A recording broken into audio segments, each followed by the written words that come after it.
Good morning, everybody. Welcome to another episode of Coffee and Co-op. The first episode had so many negative comments and death threats come to my personal life that I realized, of course I need to make more, because then I can meet all these great people who said that they would come show me how co-op was really played at my home. So here we are with episode 2. I thought it would be a great idea, you know, make new friends, play new games. I'm playing, just so everybody is aware, we're on the new Prestige. We are on our first Prestige ability for Swann. And we're going through the process of leveling him up. The goal for this series is we're going to get through every single co-op commander's prestige traits, all of them. That's right. All 50 plus prestige traits that have been added for every single co-op commander to kind of shake up the game and get a little bit of a look at some of the ways that you can kind of play around the gameplay, compensate for it, or just complain about it if that's your bag. You know, there's nothing wrong with being a little judgmental of some changes being made to the game. The preferences that I'm using for this, in case anybody is curious, just brutal and searching for playing on brutal difficulty and using the random map option that gives the 25% extra experience for co-op. For those of you who don't know, with the StarCraft 2 10th anniversary, did some people really respond negatively? No, nobody did at all. It was a joke. Sorry. I'm just making a joke. It was a joke about me wanting to meet people on the internet that said that they wanted to show me in person how to play. Sorry about that. Just to be clear, in case anybody thinks something funny happened. I just, you know, that's just Nate at 9 in the morning humor. But you know, that's why we've got our coffee. And today I will attempt to cover the logo so nobody thinks that this is a placed advertisement, because it's not. But basically, I've got one of those 80 calorie, 10 grams of proteins, coffee, Le Super things. I don't want to say the name of the brand. I don't want any of you guys to think I'm shilling. I'm just drinking a bottle of protein coffee this morning because I'm feeling it.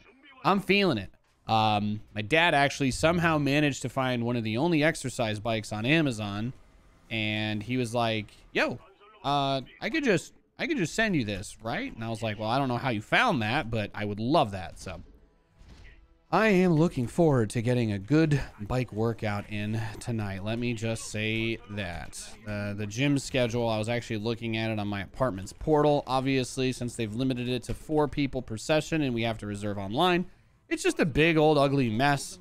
And frankly speaking, I hate it. I hate it. It's not fun. It's not good times. So that's just the way it is, I believe. I believe that's just the way it is what people say in these situations. Just in case anybody's like, Nate, but go back a second. What's going on with Swann? You said he caught Ligma or something? No. Swann didn't catch Ligma. He's fine. He's been staying inside. He's been wearing his mask. But the prestige talents is just something that they've added now. If you have maxed out your commanders, it's basically just meant to add longevity to the game of StarCraft. So you can reset your level back to 1 with any of the commanders, and through that you can also unlock new abilities. So the ability set that we're using is this is the first available prestige talent. You unlock them in an order, basically, as you prestige more than once. So Swann's first prestige talent, the one that we're working with today, and probably for quite a few of the next few episodes, if I'm being honest.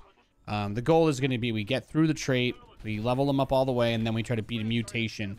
We try to beat the mutator, the weekly mutator, with that trait of the week. That's the plan. We'll see how well that actually ends up going in practice, but I think it's kind of like a cool idea. So Swann was the first character that I leveled all the way up, and that's one of the reasons why I wanted to make him the first commander that I did this with. We're going to go through all of Swann's prestige traits, all of his talents, everything. And the idea is going to be, for some of you tuning in that are like, Nate, you're going to be repetitively explaining everything. Only for the Swann series. I feel like after we get, you know, maybe 15 episodes, maybe 20 episodes of just Swann, and everybody is sick of him, they'll be like, you know, I imagine at that point, anybody who tunes in afterwards will likely, maybe, honestly, I can't guarantee anything. Maybe, likely, possibly won't need the explanation anymore. But if somebody asks, I will still answer. So anyway, our prestige talent for Swann is a slowdown AoE damage. So Swann's laser drill now has splash damage, and it slows enemy units. But I don't have the concentrated beam or pulse cannon. So basically, this just allows you to focus more on your macro and less on trying to manually play around with the laser. Obviously, manually target firing the laser using this trait would still give you the possibility of maximizing its efficiency by center mass clicking on like a bunch of Marines or a bunch of Zerglings. But the most cool thing that I've noticed about it so far from the first episode is that it does actually work on hybrids as well as mission objectives. So theoretically speaking, we actually played that last map on the Void Launch map, and it did in fact turn out that the shuttles on the Void Launch map actually did get slowed down by Swann's laser drill with the buff.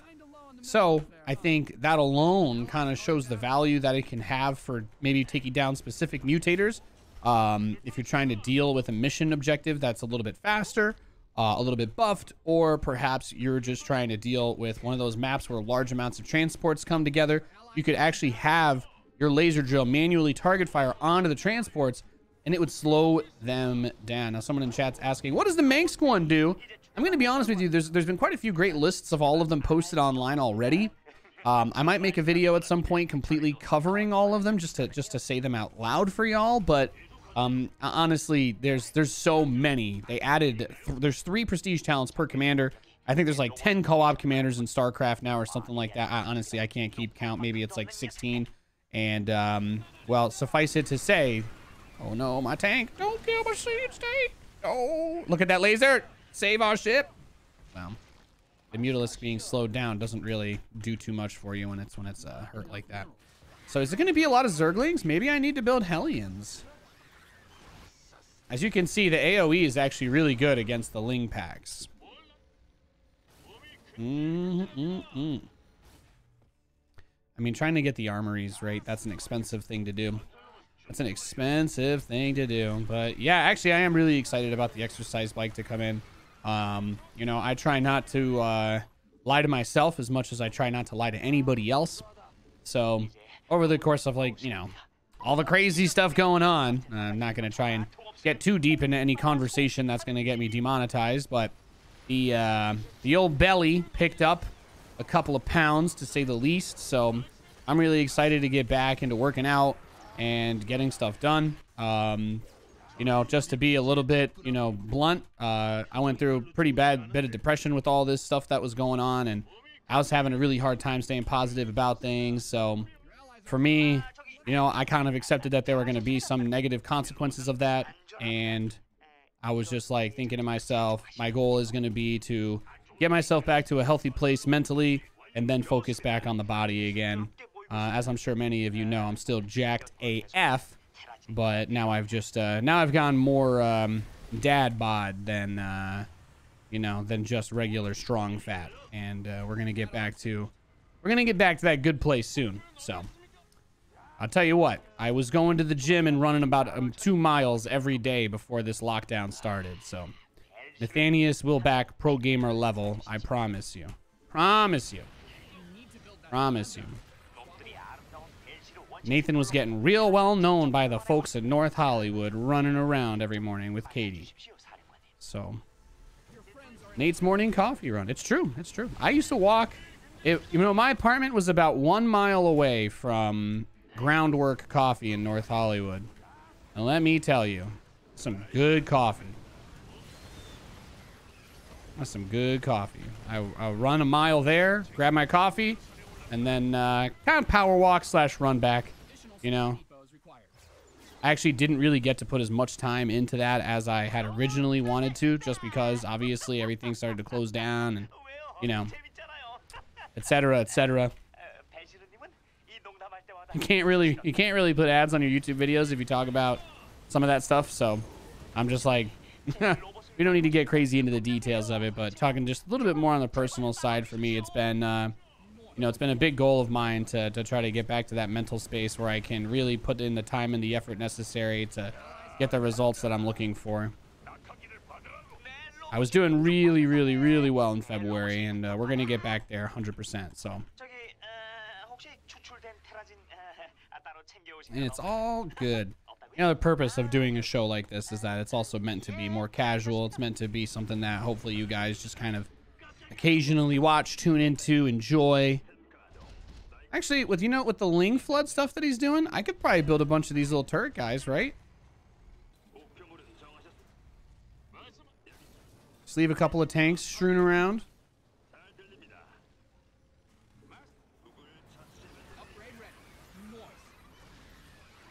Yeah, when that laser drill hits, though, it's so nice. I think my laser drill might actually just be countering everything on its own, if I'm being honest. Which is wild. I was looking at the sky at night, and you won't believe what I did see. It was Nathanias in his battle cruiser, smiling, and then he made a space jump and just go to another universe. Oh my god, dude. Can you tell me what dispensary in Nevada you're hitting up? Because I'm clearly going to the wrong place. All right, I got the Cyclone upgrades, right? So my Cyclones should be beefcakes now. These guys weren't bad before. I got enough siege tanks to kind of build that backbone.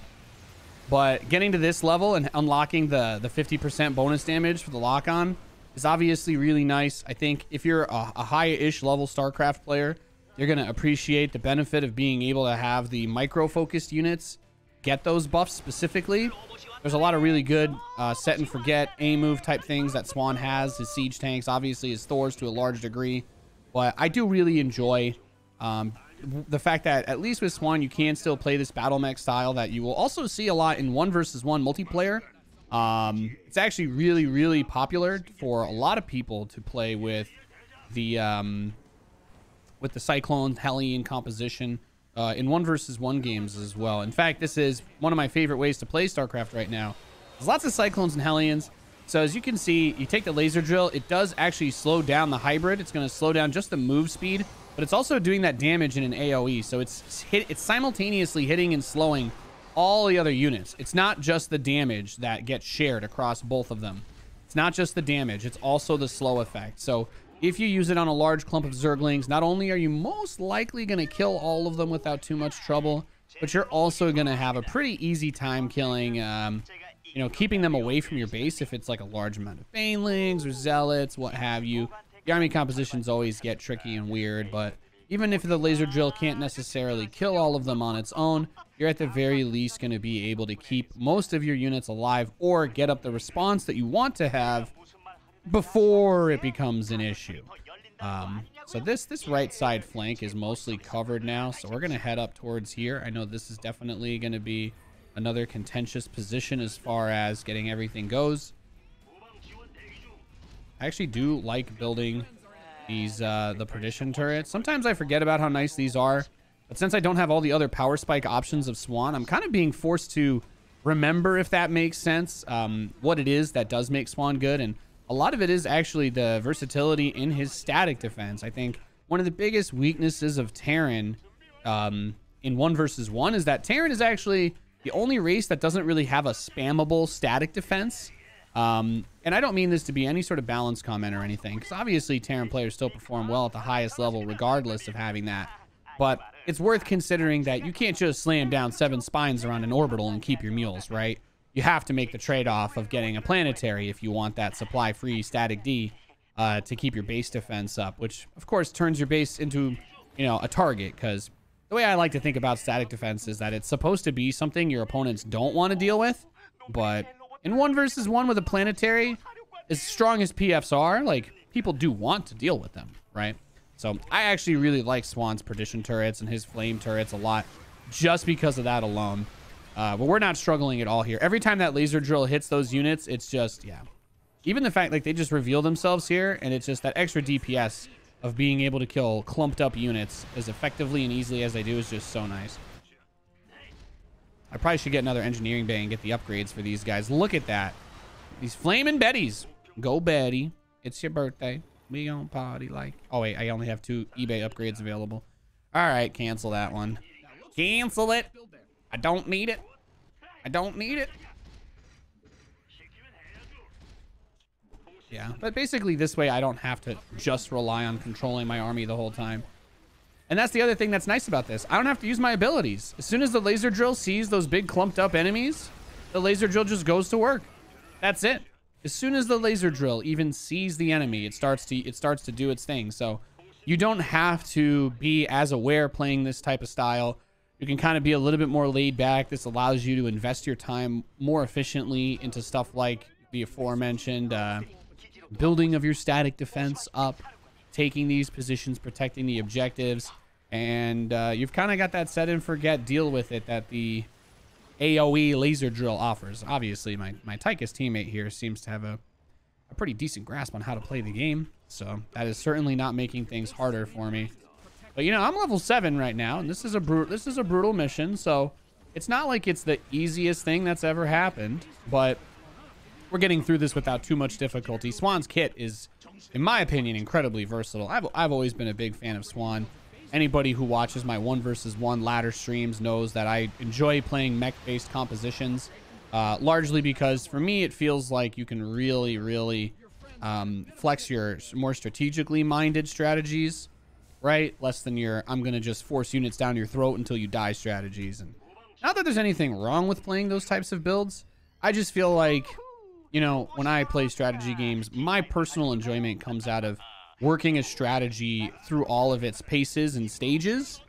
And at least for me, that's where I find a lot of the fun of playing StarCraft comes from. I do really prefer being able to play drawn out games where I can force my opponent to make lots of mistakes and give myself the opportunity to basically just, hey, I'm going to sit back, make him attack me, and, you know, count on him making mistakes and being able to punish them and get him to overcommit into big expensive pushes that, you know, don't lead anywhere.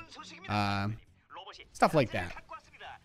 Yeah, these Cyclones are still just dirty, though. Look at this. Watch me lock all of that Ultra. Goodbye, Ultralisk. Everybody say goodbye, Ultralisk. I better see that. I better see that in the comments section. I better see it in my Twitch chat. I better see everybody saying bye-bye, Mr. Ultralisk. It's one of my favorite things to tell people to do. Everybody say goodbye.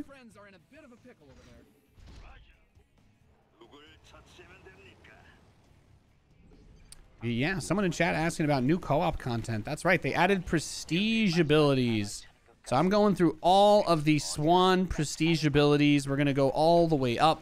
I want to just do 1 mission a day so I can basically make co-op videos literally forever, since I know many of you guys have been asking me about making co-op content again. And I think that this is going to be the least stressful way for me to do it. Not going to try and set some insane release schedule that's impossible to meet. I'm just going to be like, hey guys, I promise you 1 co-op video a day. I'm going to make them while I'm streaming, so probably won't get new ones on the weekends, or maybe I'll just play a couple of extra games on Friday to compensate for that. Maybe I'll record some offline. With that being said, actually, if you are watching this on YouTube, then the War Chest Team League is probably already live. I do schedule all of these to go up at 7 a.m. Pacific time. That's around the same time that my match actually started in War Chest Team League. So if you guys don't know, Blizzard actually put together a massive prize pool from the War Chest funds to allow the commentators for StarCraft to actually build up teams of pro gamers. So I've got Maru, SOS, Supernova, and Hero Marine. Another one of my favorite Terran players and streamers. Actually, both Hero Marine and Supernova. And basically, we're just playing for a crap ton of money. But you see here when that laser hits the Lings, man, I guess it might kill the Ling too fast for the AoE to hit the others. But then again, the AoE still hits the others, so maybe it is killing all of them too fast. I don't know. What's more OP, the area of effect laser drills or the flaming Bettys? Difficult question to answer. Don't answer that. Yeah. No, this guy's like, what are you gonna do? What are you gonna do? What are you gonna do?